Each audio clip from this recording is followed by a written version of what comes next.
In Lesson 4, we talked about male and female understandings. When you watch spirit science, you have two choices in how you understand it. You can come from the left brain, take notes, and carefully see the logic in each step. Or you can come from the right brain. Just let go and don't think. Feel. Watch it like a movie, expanded, not contracted. Either way it will work. My advice is to try and see both angles if possible. It is through balance that spiritual health returns. Whichever way you take it in, the fact that you are watching is what matters, and what you receive is what you were meant to receive. Today's lesson will be separated into 3 parts. First, we're going to talk about existence of extraterrestrial life. Then we're going to take a look at human life before recorded history, and finally end with why things are happening on Earth today.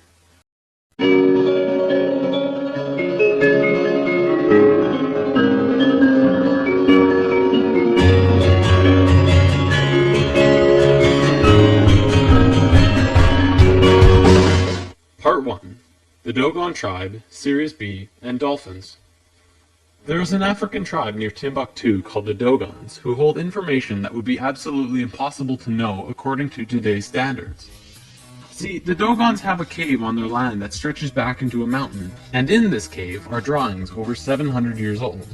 Now, the brightest star in the sky to us is called Sirius, now called Sirius A. If you look at Orion's belt, following it downwards to your left, you can see it. The information in the Dogon cave specifically showed the star Sirius. They are very specific about the star, and they have a diagram of not just Sirius' rotational pattern, but a small star orbiting it. They say it's very, very old and very small, and made out of the heaviest matter in the universe. They also say that it takes close to 50 years for this small star to rotate Sirius. Astronomers were able to validate the existence of this secondary star, now called Sirius B, in 1862, and only about 30 years ago could they validate the rest of this information. The way that stars work, when they get really old they have 2 options. They can go supernova, or it can blow up as a red giant, cause an explosion, and slowly collapse into a white dwarf.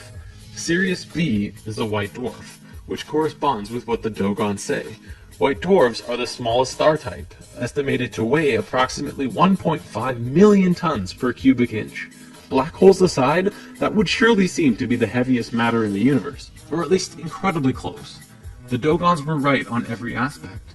Not only that, but when checking the rotational pattern of Sirius B around the larger star Sirius A, they found it to be 50.1 years. Now, this could not be a coincidence at all. It's just too close, too factual. Yet, how did an ancient primitive tribe know such detailed information about a star that could really only be measured in the last 30 years? And that's not all they knew.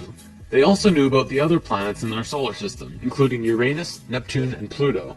They knew exactly what these planets looked like when you approach them from space, let alone from Earth. They knew about red and white blood cells, and had all kinds of physiological information about the human body.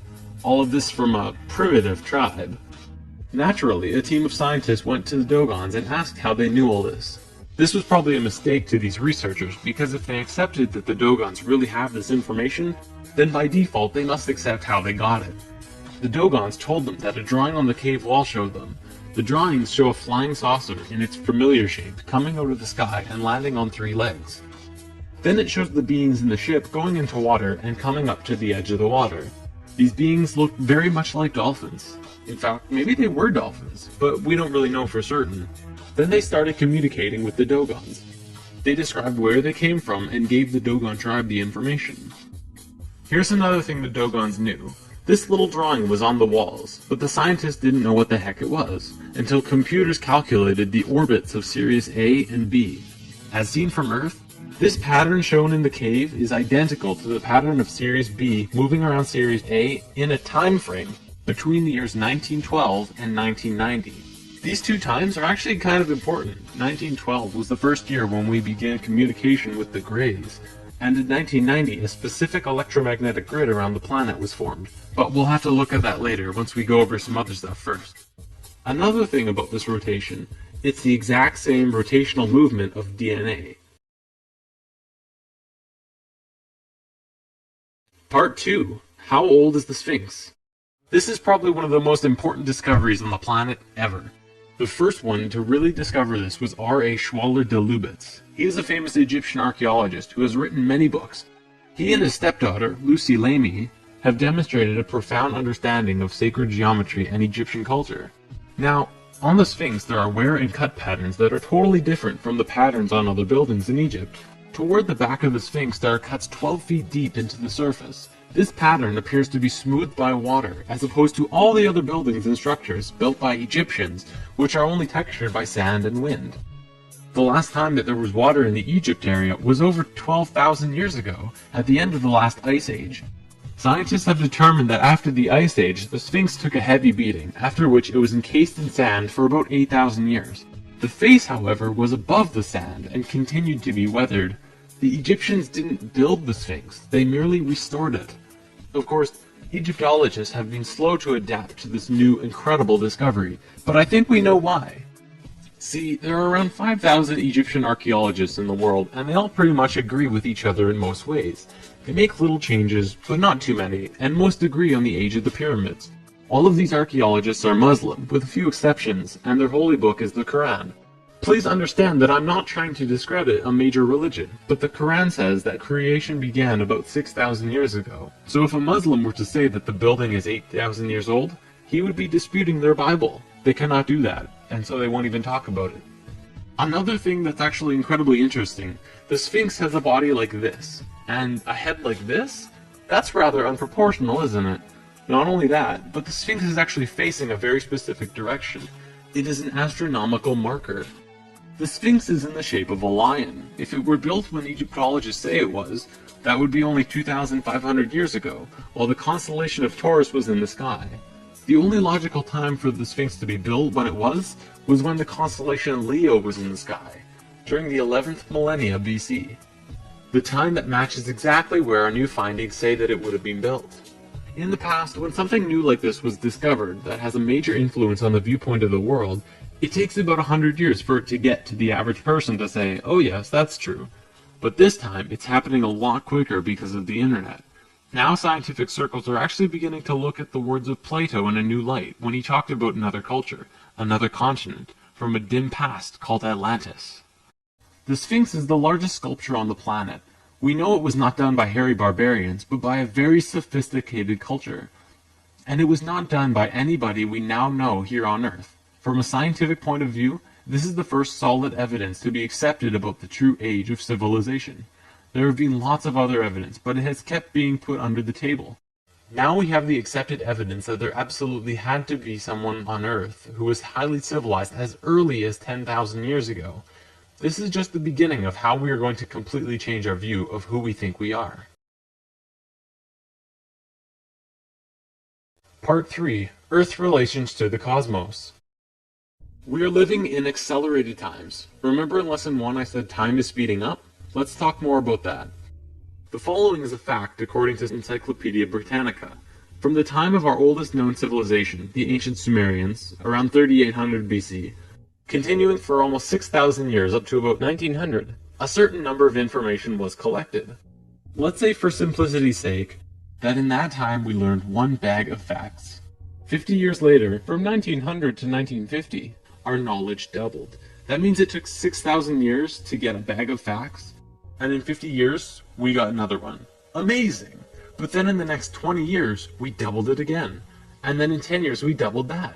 And now we're getting bags of facts every month, maybe within days, I don't even know. The fact is, things are speeding up monumentally. We're living within a knowledge avalanche. Life on this planet is accelerating faster and faster, obviously culminating in something new and something different. Perhaps just out of the reach of our normal imagination. What does this mean for the world? Why is it happening? Better yet, why is it happening now? Why didn't it happen 1,000 years ago? Or why didn't it wait to happen 100 or 1,000 or 10,000 years from now? It's really important to understand the answer to this question, because if you don't know why this is happening now, then you'll probably not understand what's happening to you in your life, or be prepared for the coming changes. Now, the Earth actually has a wobble. Well, it has many wobbles, but the one I'd like to talk about today is the one called the precession of the equinox. Essentially, what this is a rotation that the planet does, which completes a cycle once every 26,000 years. It looks like this and slowly turns on its axis and points to different locations. Science looks at this and says, well, so what? It's just a wobble. But by looking at what the ancient civilizations knew, you see a more complete image. The point actually points to and away from the center of the galaxy. The center of the galaxy is where most of the energy and the most consciousness is. It's not just light up there, you know. So, in this diagram is our rotation.